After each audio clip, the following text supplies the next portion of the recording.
vivaço pelo canal 21. Seja bem-vindo no nosso programa, bem-vinda no nosso programa. Minha convidada de hoje é cientista política, é a Raquel Critti. Ela é professora de Ciência Política do Departamento de Ciências Sociais da UEL, doutora de Ciência Política pela USP. Seja bem-vinda, esse é o nosso jeito mesmo, fique bem à vontade. Obrigada. Nós queremos saber da guerra. Como cientista política, eu vou fazer uma pergunta que todo mundo quer e vai dizer assim, não acredito que a Clara perguntou isso. O que é ser uma cientista política? Você estuda política, mas o que mais? Tá certo. Bom, a ciência política, ela se ocupa dos fenômenos, né, da política. Então, há várias vertentes. Você pode estudar o comportamento eleitoral, você pode estudar congresso, instituições, fazer uma pesquisa sobre como se comportam os partidos na Câmara, no Senado, como se comporta, como é que é a relação executivo-legislativo, mas também tem outras áreas como essa das relações internacionais, onde a gente trata, então, como é que é a relação entre estados e como é que isso se, na ordem internacional, como é que isso acontece. Então, tem várias ramificações e tem também teoria política, aí, clássica, moderna, contemporânea, tem variações. Para você ser uma cientista política, você estuda o quê? Você estuda ciências sociais. O curso básico é ciências sociais e ele é feito de 3 disciplinas básicas. Antropologia, sociologia e ciência política. São os 3 pilares desse curso. E depois, mais tarde, quando você termina o curso, você se especializa numa dessas, faz mestrado, doutorado, numa dessas direções. E a sua qual foi? Qual a direção? Ciência política. Ciência política. Isso. Você escolhe, você já trabalha, a faculdade é de quanto tempo? 4 anos. 4 anos. Você já tem doutorado, né? Doutora na USP. Isso. Quanto tempo você ficou lá? Ficou indo e voltando ou você ficou lá? Não, eu sou de São Paulo. Você é de São Paulo. Eu estou agora aqui em Londrina desde que prestei concurso na UEL, né? Mas eu sou paulistana e, bom, estudei lá muitos anos. No meu caso é um caso à parte, porque em geral a sequência é mestrado e doutorado, né? E eu fui um caso de doutorado direto. Pode fazer doutorado direto? Em alguns casos excepcionais, pode. Porque você fez uma prova, fez um teste e você passou? É quando a pesquisa está madura o suficiente, quando uma banca analisa o teu trabalho e acha que a pesquisa está madura o suficiente para ser passada para um nível... Olha que bacana! Mas mesmo assim acabou durando muito, durou quase 9 anos. O quê? O prazo entre a saída da graduação e a defesa de doutorado no ano 2000 foram 8 anos e meio de pesquisa. 3 anos atrás já. Mais ou menos isso, mais ou menos. Foi dezembro de 2000. 2 e meio. Então. Olha, Raquel, eu abro o jornal aqui e vejo que o tempo todo você fala em guerra. Nós temos aqui a Folha de Londrina mostrando que, bom, o Lula vai... Claro que eu vou perguntar para você do Lula, né? O Lula confirma a visita a Londrina, ele vem dia 7, numa segunda-feira. Ele confirmou com o nosso prefeito, o Nedson, né? Mas olha aqui, você vê imagens de crianças correndo, criança com o pé no chão, criança correndo em pedra, criança perto de bombas, né?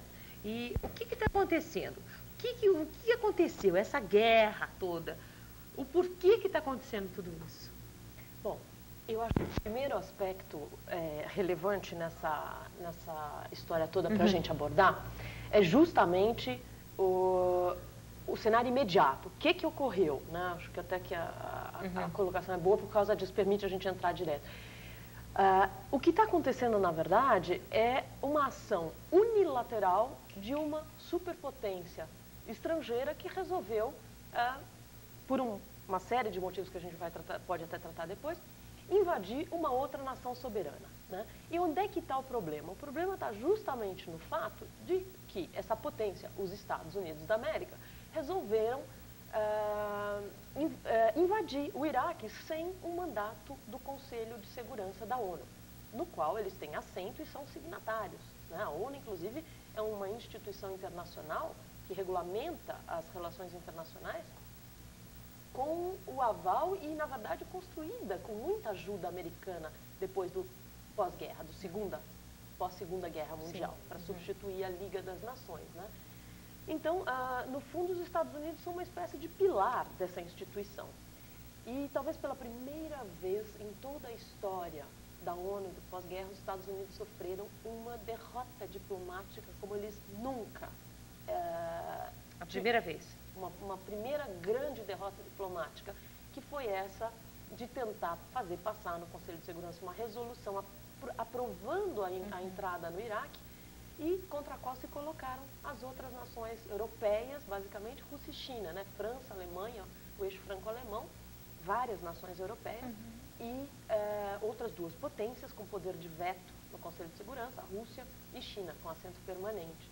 Então, o primeiro grande problema está aí, que os Estados Unidos perceberam no último momento, pouco dias antes da reunião, depois daquela reunião no Açores, tal, com o Tony Blair, com o presidente espanhol Aznar, italiano, eles decidiram retirar do Conselho de Segurança aquela proposta de ataque, na verdade, de sanção por meio da guerra ao Iraque, porque eles iam perder. E aí disseram que eles não precisavam das Nações Unidas e partiram para a agressão. Já que vocês não vão estar do nosso lado, nós vamos sozinhos mesmo.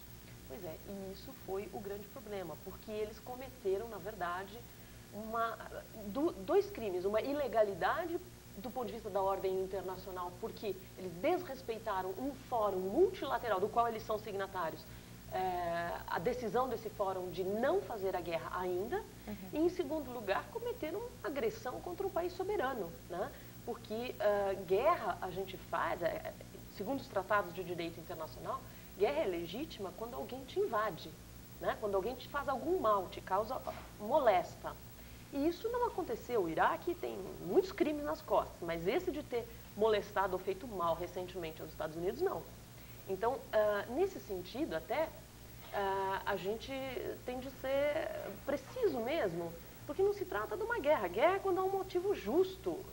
Guerra legítima é quando há um motivo justo. Existe um outro nome, como que nós podemos chamar invasão. então? Invasão? Ataque, porque é o que eles estão fazendo, eles estão invadindo, eles resolveram unilateralmente, preventivamente, que é a tal da doutrina, parte da doutrina Bush, é a tal da ação preventiva contra estados que podem representar ameaça aos Estados Unidos. Então, na verdade, eles invadiram o Iraque preventivamente, antes que algo pior, segundo eles, acontecesse. Agora, eu queria frisar uma coisa aqui, que talvez os espectadores não tenham domínio. A Carta das Nações Unidas, ela estabelece que a força armada pelos países membros da ONU só pode ser utilizada no interesse comum. E mais, o Conselho de Segurança, que é um órgão dentro da ONU, é a única instância mundial competente, segundo a Carta das Nações, para determinar a existência daquilo que seja qualquer ameaça à paz, ruptura da paz ou ato de agressão. Então, no fundo, o Conselho de Segurança é que tem a prerrogativa exclusiva de decidir sobre o uso da força nas relações internacionais. E justamente não existe nenhum dispositivo da ONU, nem do direito internacional, que autorize ação preventiva. Aí o Bush diz o quê? O Bush diz, não, mas nós estamos apoiados, porque ele quer dizer que a guerra dele é legítima. Então ele diz assim, não, nós estamos apoiados na resolução 1441. O que é isso? Então, é aquela resolução da ONU que diz que se o Iraque não se desarmar, ele pode sofrer graves consequências, né? Tá, o Bush diz, nós estamos então, como eles não se desarmaram, nós estamos impondo a eles as graves consequências. Só que tem um problema, continua sendo ilegal, porque quem determina o que será ou o que serão as graves consequências também é o Conselho de Segurança. E o Conselho de Segurança, por enquanto, não tinha definido o que seriam essas graves consequências. Por enquanto, era só a visita dos inspetores e destruição das armas proibidas encontradas, aqueles mísseis Scud, aquelas coisas que eles andavam destruindo, né? Então, daí eu dizer com tanta ênfase que se trata de um crime, de uma ilegalidade, crime não, mas de uma ilegalidade na ordem internacional. Ele pode ser punido? Vamos me falar uma coisa bem clara. Eu estou assim muito chateada, sabe, com essa história toda da guerra. Tenho chorado muito quando eu vejo ainda cenas de crianças que estão morrendo. Acabei de escutar no Melhor da Tarde, na nossa Tarubá, que caiu uma bomba agora numa zona residencial. Acabou de... Não, caiu até agora mesmo mais uma bomba, então. E mais... gente, pessoas inocentes morreram vocês vão assistir hoje nos jornais, né? Então eu fico revoltada. Será que ele se sente o todo poderoso? Ele pode ser punido por isso ou não? Pois então, tem muito jurista estudando essa questão e dizendo que sim, porque o que aconteceu ao final da Segunda Guerra Mundial? Quer dizer, antes da ONU existia a tal da Liga das Nações, que era uma coisa parecida com a ONU, um fórum multilateral internacional para controlar, assegurar a paz no mundo. E o que aconteceu? O que fez implodir essa Liga das Nações? Justamente o descumprimento. A Alemanha era membro da Liga das Nações. O descumprimento sistemático da Alemanha, a Liga das Nações havia dito que não era, que o cenário internacional era complicado, mas que nenhum país membro estava autorizado a invadir outros. E a Alemanha começou a anexar França, Áustria, começou a tomar países estrangeiros, países europeus, né, levando então a sua ideologia nacional socialista. Bom, o que aconteceu? Justamente esse descumprimento sistemático dos tratados da Liga das Nações fez com que a Liga implodisse, mais ou menos o cenário que temos hoje, né? Os Estados Unidos descumprindo uma resolução da ONU. Bom, e o que aconteceu depois que a guerra foi vencida? Os Estados Unidos aliados, o eixo aliado foi lá, derrotou os nazistas malvados, etc. E aí o que aconteceu? Os americanos e o eixo aliado como um todo levou esses generais alemães, nazistas e todos mais que eles puderam para o tal do Tribunal de Nuremberg, famoso, que virou filme, né? A gente tem, é muito divulgado, muito conhecido. Então, o que os juristas contemporâneos têm dito? Bom, os Estados Unidos ele não é signatário do Tribunal Penal de Haia, que é aquele onde está o Milosevic hoje, né? Lá na Holanda. E por que eles não são signatários? Justamente porque eles têm essa pretensão de continuar levando guerras, e às vezes não autorizadas, ao resto do mundo. Mas existem juristas defendendo, e eu acho interessante a ideia, de que o Bush e toda a cúpula do atual governo dele, os tais dos Falcões, poderiam ser criminalizados, depois do final dessa guerra toda, dessa intervenção toda, poderiam ser criminalizados e levados para um tribunal internacional da mesma maneira que os alemães, por terem descumprido sistematicamente as resoluções da Liga das Nações, foram levados para esse tribunal de Nuremberg, e muitos deles presos e, enfim, devidamente punidos, né? Então, assim, a demanda está aí. Agora, a gente sabe, né, Clara, que o poder de barganha, o poder econômico, militar, etc., dos Estados Unidos ainda é muito grande. Então, para essa possibilidade de se tornar de fato realidade, a população americana teria de se sublevar contra o Bush daqui a alguns anos. Quantos por cento estão, eu acho que 75%, quantas pessoas estão? 70%. 70%? Estou conversando com a Raquel Critti, que é cientista política, e a questão da guerra, o assunto é a guerra. Isso vem de agora, essa briga Estados Unidos, Iraque, toda aquela região, ou vem de muito tempo? Porque não surgiu uma guerra, pum, vamos brigar. Não, claro, nenhuma guerra, né, surge do nada, né? Surge do nada. Então, assim, o pretexto imediato americano para intervir no Iraque é que eles teriam aquela coisa de sempre, que os iraquianos deteriam posse de armas de destruição em massa, aquelas armas de destruição em massa que eles até hoje não acharam. Até agora não mostraram, né? E também para pôr fim aos regimes tirânicos do Oriente Médio, mais especificamente para levar a democracia ao Iraque. Nesse caso, o Iraque, porque eles têm interesse em levar a democracia a todos os países ali, mas eles sabem que isso não é fácil, porque aquilo é governado por monarquias. Então, isso já é interesse deles. Os Estados Unidos quer que todo mundo seja do jeito deles, é isso? Não, peraí. Isso são os pretextos, assim. Vamos por partes. Os pretextos que estão levando os americanos a intervirem lá são esses. Eles têm arma de destruição em massa e a gente quer evitar que eles façam uma catástrofe mundial. E eles são tirânicos, eles tiranizam o seu povo, eles não são democráticos, aquilo lá é uma ditadura. Temos de melhorar essa situação. Isso o americano pensa assim. Aí é que tá. O Bush pensa assim. O Bush pensa assim, né? E isso remonta, então acho que aí vale a pena, isso remonta inclusive a campanha do Bush no processo eleitoral da sucessão do Clinton, né? Mas aí, só falar uma coisa, eu acho que não é só petróleo, precisa deixar de simplificar essa coisa. Não é só o controle do petróleo iraquiano e daquela região que está em jogo. Tem também por trás uma ideologia, que é isso que eu quero discutir primeiro, a ideologia desse Bush e seu grupo por trás dele. E tem também uma doutrina, uma ideia que eles têm de mundo. Então, primeiro, eu vou tentar juntar essas duas coisas, doutrina e ideologia, né? A campanha do Partido Republicano, quando eles estavam lá em véspera de eleição, já previa algumas coisas que dizia que aquele governo não seria pacifista. Tudo menos pacifista. Por exemplo, o que eles já diziam? Uma das coisas que apontava já claramente é que a política externa, parte de política externa do programa do Bush, de campanha do Bush, apontava já para isso que hoje a gente está chamando unilateralismo dos Estados Unidos no mundo. Eles quererem agir unilateralmente, sozinhos, né, nas coisas. Um dos pontos programáticos era a defesa absoluta e total dos interesses nacionais. Ou seja, a ideia de que os interesses nacionais estariam acima dos acordos e de qualquer restrição do direito internacional. Já estava no programa de campanha. Outra ideia, incrementar uma coisa chamada Iniciativa Estratégica de Defesa. O que era isso? Um programa planejado especialmente pelo Dick Cheney, o vice-presidente americano, que é de construir um escudo protetor antimíssil sobre todo o território iraquiano. Então, assim, um pouco a continuação daquele programa Guerra nas Estrelas, né? Aquele grande programão que eles fizeram para lutar contra a União Soviética, né? Na época em que a União Soviética ainda era, a ex-União Soviética ainda era um poder. Bom, outra coisa que estava presente na campanha do Bush, né, e que apontava o aumento significativo do orçamento militar. Isso já era presente, números não estavam presentes. Assim que eles ganharam a eleição, todo governo depois que ganha a eleição faz orçamentos para os próximos anos, né?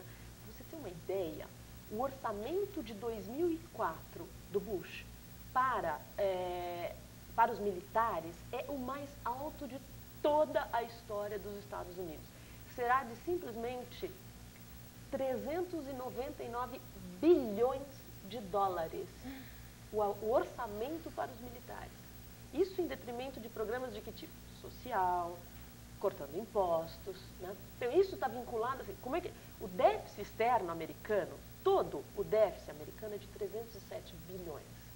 O orçamento que eles querem dar para os militares é de 399, é maior que o déficit inteiro americano.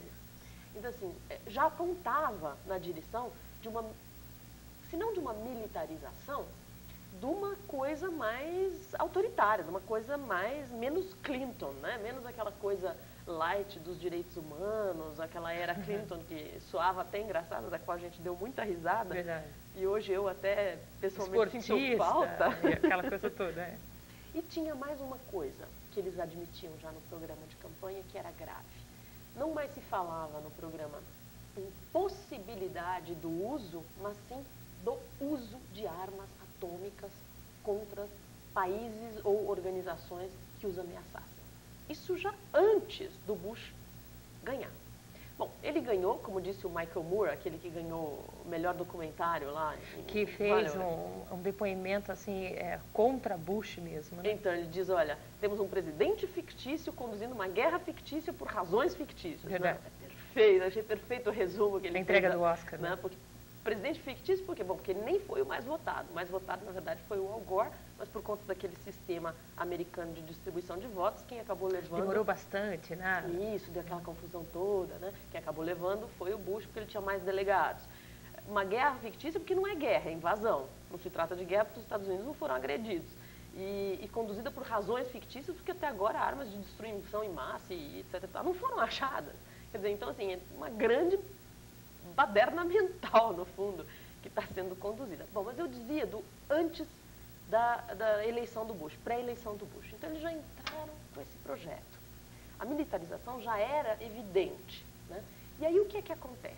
Aquelas coisas que a gente não explica, que a história não nos fornece material para compreender, né? O atentado às Torres Gêmeas do 11 de setembro, que podia não ter acontecido. Podia ter sido bloqueado. Estou gostando da história. Estou aprendendo aqui. Não, pode contar. Vem aquele evento inesperado, totalmente inesperado, que choca o mundo inteiro, né? Deixa todo mundo apavorado. E, é claro, aí se tratava de uma agressão. Os Estados Unidos foram agredidos, Então a comunidade internacional inteirinha, quando eles disseram nós vamos encontrar e pegar o Bin Laden, a comunidade inteirinha internacional apoiou imediatamente, inclusive nós, o Brasil, porque ali se tratava de uma razão justa, né? Eles tinham sido agredidos. Então, a gente, embora não fosse, o Bin Laden não fosse afegão, havia muitas evidências de que ele estava acolhido no Afeganistão, provas concretas de que ele andava por lá. Então, resolveu-se dar o aval para o ataque ao Afeganistão. Nesse caso, legítimo, a ONU deu o aval porque era legítimo, havia uma razão de fato, né?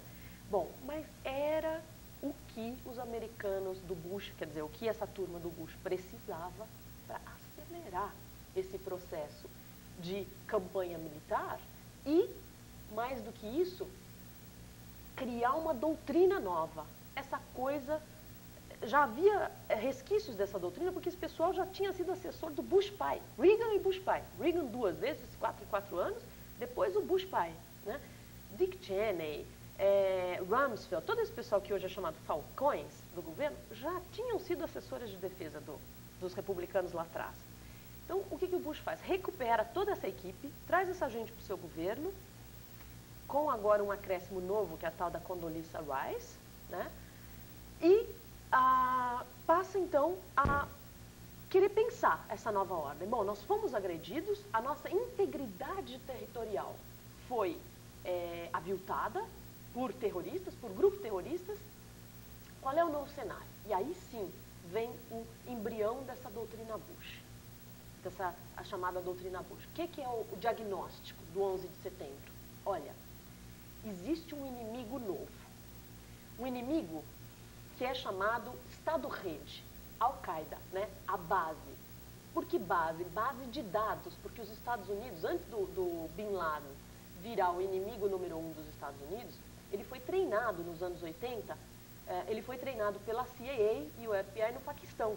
Ele e mais o grupo dele. Então, os Estados Unidos forneceram toda a infraestrutura para o Bin Laden, tudo que havia de mais moderno na tecnologia, para ele arregimentar um exército de islâmicos. Então, daí o nome a base, porque ele juntou a maior base de dados existente possível, por e-mail, computador, pesquisas internauticas, de islâmicos que queriam mudar a aliança existente no Oriente Médio. O Oriente Médio, naquele momento, década de 80, era dominado basicamente pela Rússia, ex-União Soviética, né? Então, ele era controlado pela União Soviética. E a ideia dos Estados Unidos, especialmente o Afeganistão, a ideia dos Estados Unidos, então, era jogar esse pessoal resistente, que queria ver o fim do comunismo ou o fim do avanço comunista no Oriente Médio, lá dentro para fazer uma defesa, uma resistência contra o avanço comunista naquela região. Daí eles treinarem Bin Laden e outros terroristas, hoje terroristas, né? E essa gente, inclusive, era conhecida como guerreiros da liberdade na década de 80, né? Bom, Bin Laden montou essa rede de dados, juntou esse monte de gente e virou essa coisa que hoje os americanos constatam como sendo o tal do Estado-Rede. O que é o Estado-Rede, né?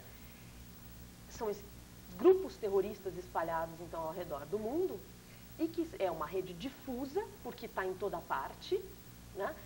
Acéfala, porque não tem uma cabeça, sem cabeça, né? Não tem uma cabeça visível, não é o presidente do Brasil, o presidente dos Estados Unidos, não tem uma cabeça pública que você localize, palpável, e múltipla. Por quê? Porque age simultaneamente em vários lugares. Pode explodir uma embaixada na África, outra embaixada no Sudão, faz coisas assim absolutamente coordenadas. Você está falando, está me dando um arrepio por dentro.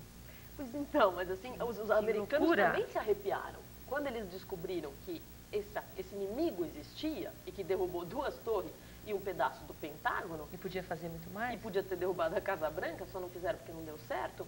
Disseram o seguinte, bom, esses caras, eles são invisíveis, é um inimigo invisível e cada ato bem-sucedido deles, eles se fortalecem, porque ganham mais e mais adeptos islâmicos querendo acabar com os inimigos deles, né, e defender sua fé. Bom, o que a Condoleezza Rice desenvolve, então, como uma ideia? Diz assim, olha, só é possível, uma ideia que já estava na campanha, mas ela vai adiante, ela leva a coisa da ação preventiva, ela leva adiante. Ela diz, contra esse inimigo invisível, só tem um jeito, só é possível agir preventivamente por meio de ações muito rápidas. única maneira da gente tornar esse mundo mais seguro é agir rapidamente, prevenindo que eles nos ataquem. Bom, raciocínio perfeito. Que seria esse desarmamento? Não, isso é terrorismo. Estamos falando ainda de terrorismo. Eu estou querendo chegar já no... já estou querendo. Tá, bom, mas aí o que acontece? Quer dizer, o ataque terrorista do 11 de setembro, ele serve para reafirmar a necessidade de agir preventivamente. E qual era o medo de gente como a equipe do Bush e sua equipe? Né? Que eles diziam assim, o perigo iminente é que terroristas venham obter armas de destruição em massa. Eu vou chegar lá onde você quer. O perigo é que esses terroristas venham ter essas armas de destruição em massa, ponham as mãos nessas armas de destruição em massa, e se eles fizerem isso, países como o Iraque podem arranjar, na cabeça dos americanos, tem armas de destruição em massa, podem passar armas para eles de destruição em massa. Então, o que a gente tem de fazer? Agir rapidamente, e aí não dá para esperar os trâmites oficiais normais da ONU. A gente tem de agir preventivamente, a ONU ajude ou a ONU não ajude. Bom, e aí, o que está por trás, né, dessa ideia? O que é essa doutrina Bush, então? É um conjunto de princípios e de métodos que Washington lá adotou para proteger os Estados Unidos de ataques terroristas, o território americano de ataques terroristas, e para conservar e perpetuar a sua hegemonia na esfera mundial. Também está por trás dessa ideia de que os Estados Unidos são a única potência capaz de conduzir o novo século, o século XXI. Essa, inclusive, chama uma doutrina The New America Century, né? O novo século da América. Ele se propõe, então assim, o que tem por trás disso? Né? Uma concepção, na verdade, meio salvacionista, missionária do papel americano no mundo. Né? Eles acreditam que o mundo é hostil, é caótico, tem as forças do mal agindo, as forças da desordem, que são todos aqueles que não concordam com o ideário deles. E a função norte-americana, a função dos Estados Unidos no mundo hoje é reorganizar a arquitetura mundial, e aí a partir de 3 pilares que é típico do Bush: Deus, liberdade e capitalismo. Né? Então ele age em nome de Deus, levando a liberdade e o capitalismo para o resto do mundo. É um pouco assim, e a gente não pode esquecer que o Bush é extremamente religioso. O Bush é um convertido. Imagina se não fosse. Pois é, mas ele é um daqueles... O Bush, a carreira dele é conhecida, né? Playboy, alcoólatra, até os 37 anos. Depois ele virou religioso. Se converteu ao evangelho. E isso mudou bastante a cabeça dele. Nossa, vou te fazer uma pergunta, Raquel. Como que vai ficar toda essa situação da guerra? Você acha que vai ser uma guerra longa ou vai ser uma guerra curta? O Bush disse que está apenas no começo. Você acha que vai... quem você acha que vai ganhar nisso? Porque agora já apareceram numerólogos falando que o Bush... Ontem eu escutei, né, que a Aparecida Liberato, falando que o número 8, que o número 8, que o número 5, não sei o quê, dá o poder e dá a vitória para o Bush. O que você acha? Olha, isso não precisa ser muito genial para imaginar. A quantidade de armas, a potência de que se trata contra 12 anos de bloqueio no Iraque, onde ele faltava tudo, de comida, medicamento, alimento, tudo, né? Naturalmente, não se trata de uma guerra ou de um conflito equitativo. Um dos lados tem muito mais força e muito mais poder do que o outro. Sabe aquela guerra que a gente vê lá entre Israel e a Palestina? Que os palestinos pegam pedrinhas na rua e ficam jogando pedra contra tanque, e o tanque devolve em metralhadora e tiro de fuzil? É uma guerra assimétrica nesse sentido. Né? Quer dizer, um lado tem uma força incomparavelmente superior ao outro. Né? Pedra contra fuzil não tem proporção possível. Então, é claro que do ponto de vista do embate de forças, cedo ou tarde, os americanos, muito provavelmente, eu nunca sou taxativa com toda certeza, mas com muita, grande probabilidade vencerão esta guerra. Nós estamos falando agora de uma pergunta de um jornalista, até estávamos comentando aqui com o cinegrafista, como é que foi a pergunta dele? Vocês estão acabando com tudo para depois? Como é que foi a pergunta?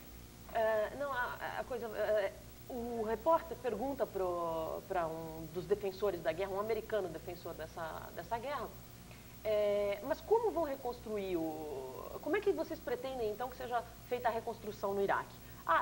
Responde o americano, com o petróleo deles, eles podem pagar com o petróleo deles. E o repórter, foi uma reportagem feita ontem na Folha de São Paulo, se não me engano, o Kanzian que fez. E o repórter insiste, pergunta para esse ideólogo americano, então, cujo nome agora me falha, esqueci, pergunta para esse ideólogo, mas não são os senhores que estão atirando as bombas e destruindo os prédios e as cidades iraquianas? Ao que ele responde, meio que se sentindo afrontado, né? Responde, mas o que o senhor quer dizer? Que nós deveríamos, então, deixar o regime iraquiano torturando dentro daqueles prédios, torturando civis e opositores do regime? Quer dizer, na verdade, ele não respondeu, né? Ele deu saiu assim lateralmente. Ele ficou irritado e saiu. Com certeza, mas essa irritação é proposital, né? Porque eles querem tirar o corpo fora de ter de pagarem sozinhos essa conta. Embora o Bush esteja pedindo lá os 74 bilhões de dólares para o Congresso. Isso está acontecendo. Falamos isso ontem, que ele foi buscar mais ajuda, né? E claro que eu vou te perguntar o que nós estamos no Brasil e o petróleo vai subir, não vai subir? Quais vão ser as consequências dessa guerra aqui no nosso país? Você como cientista política, o que você tem para falar para a gente? Há dois aspectos aí. Se o petróleo vai subir ou não, vai depender do mercado internacional e da duração da guerra, né? O petróleo tinha baixado, assim que a guerra começou, o petróleo abaixou. Esses dias ele subiu lentamente, muito pouco, mas subiu um pouquinho. De acordo com as notícias, os humores de bolsa de valores e desse pessoal que aposta no mercado financeiro varia. Isso não são indicadores, na minha opinião, muito confiáveis, porque as informações têm sido totalmente incertas. Se vocês lembrarem, fizeram um esforço, nos primeiros dias da guerra, anúncio americano do Tommy Franks, tomamos Basra. E aí, segundo dia, Basra não foi tomada, Basra está apenas sitiada, ela foi circundada por volta pelas forças britânicas, assim, apenas ao redor, mas tomar Basra mesmo, nada. O porto está tomado. Até hoje eles não conseguiram ainda controlar completamente o Qassar, lá no porto, tanto que usaram os golfinhos ontem para tirar as minas marítimas lá, com os radares naturais deles, tadinhos dos golfinhos, né? Mostramos isso no jornal ontem também, que foi um absurdo, né? Coisa, né? Então, você acha que nós vamos sentir alguma coisa? Então eu ia chegar lá, quer dizer, a coisa do barril, do petróleo, ela é muito incerta.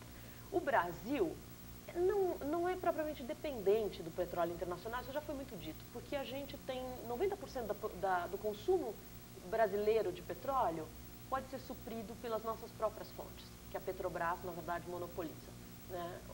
Então, nós dependemos em apenas 10% do petróleo importado. É uma quantia muito baixa que não vai chegar nem a alterar, dizem os economistas brasileiros, não vai chegar nem a alterar o nosso preço interno do petróleo. Agora, existe, é claro, conjunturas de guerras onde nós não estamos envolvidos, sempre, historicamente, nos foram favoráveis. O Getúlio Vargas, na década de 30, quando estava ocorrendo a Segunda Guerra Mundial, também negociou várias coisas com os Estados Unidos, com os alemães, ele negociou com quem ele pôde e conseguiu fazer muita coisa. Então, o Brasil cresce, às vezes, em períodos de guerra e com guerras. Que bom, tomara. Guerra é um negócio, né? Não podemos esquecer que a guerra, uma parte dela é business. Então, isso é triste também, né? Mas é um fato, é um dado. Agora, eu não sou tão otimista como o pessoal anda propagando por aí, especialmente economistas, porque tem esse lado, sim, de que nós seremos baixamente afetados. Agora, existe uma outra dimensão, que é o mundo hoje é muito globalizado, muito internacionalizado, muito interligado, né? Com países são muito interligados entre si. Então, o que está acontecendo? O déficit americano, com a guerra, o déficit americano interno está crescendo assombrosamente. O Clinton tinha 2 gestões zerado as contas e deixado ainda dinheiro em caixa para projetos sociais. Entendi. E o que está acontecendo é que o Bush está gastando tudo na guerra. Está emprestando mais? Tudo nessa guerra. Então, o déficit de 2003 agora, 2004, vai ser de 307 bilhões de dólares. E o déficit do ano seguinte provavelmente muito maior. Então, o que vai acontecer? Financiar esse déficit americano é muito complicado, porque suga recursos, suga dinheiro mundial disponível para empréstimos. especialmente para empréstimos a países emergentes, dos quais nós somos tão carentes. A gente está o tempo todo emprestando para infraestrutura, modernização disso, daquilo, né? O Brasil é um país que empresta, capta muito dinheiro no exterior. Bom, sendo sugado esse dinheiro para cobrir, pelos americanos, de empréstimo, para cobrir déficits internos deles, faz o quê? Isso pressiona, essa retirada desse dinheiro do mercado internacional, pressiona o financiamento do crescimento mundial como um todo, porque a Alemanha também empresta, a França empresta, o Reino Unido empresta. E isso abala tanto moedas nacionais, como retrai o consumo dentro dos Estados Unidos e fora, nos outros países. E, além disso, arrasta países pobres para crises de exportação. Por quê? Porque eles não podem mais, eles não vão importar com tanta riqueza, mas com tanto luxo como faziam antes, vão barrar um pouco suas importações. E nós, boa parte da nossa exportação é para os Estados Unidos e para a Europa. Se a Europa para de importar, os Estados Unidos param de importar da gente, a gente vai sofrer consequências. Raquel, nota 2 minutos para acabar o programa. O que eu faço? Meu Deus do céu. Eu vou convidar você para voltar. Pode ser? Nós temos, olha, tem tanto assunto aqui ainda, mas a semana que vem você é minha convidada. Você gostou? Tava bom? Tranquilo? É muito interessante falar aqui, é uma nova experiência curiosa, mas vamos ver o que a gente pode fazer para levar uma informação melhor para o telespectador, se eu puder contribuir. Semana que vem você já é a nossa convidada. Inclusive